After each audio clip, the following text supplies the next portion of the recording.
Lawag City itinanghal na back-to-back champion sa R1AA Meet 2025. Tunghayan sa report.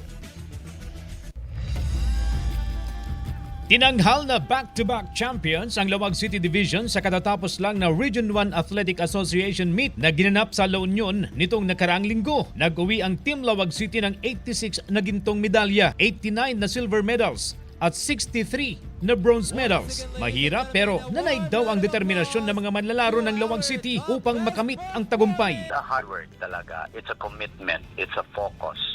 Doon tayo nag-dwell para ma-achieve namin yung status na maging back-to-back. Pumangalawa sa R1AA Meet ang Pangasinan 1. Nasa pangatlong pwesto ang Pangasinan 2, pang-apat ang Ilocos Norte at pang-lima ang Ilocos Sur. Hamon daw sa mga manlalaro ang mainit na panahon. Pero sa kabila nito, matagumpay ang R1AA Meet ngayong taon. Ay masasabi natin, sir, na very successful po ang implementation ng R1AA, considering, sir, na wala po tayong gaanong issues and concerns. Ngayon pa lang pinaghahandaan na ng bawat koponan ang R1AA Meet sa susunod na taon. Nagaganapin naman sa Candon City sa Ilocos Sur. Kung gaano kahanda ang bawat team, doble raw ang paghahanda ng Lawag City upang makuha ang 3-peat sa R1AA Meet. Hoping for that, preparing for that, naumpisahan na hopefully makakaya. Ang mga nagwagi sa R1AA Meet ang magiging kinatawan ng rehiyon na sasabak sa 2025 palarong pambansa na gaganapin sa Ilocos Norte sa susunod na buwan. Kasama si Jing Dakanay, CJ Torida,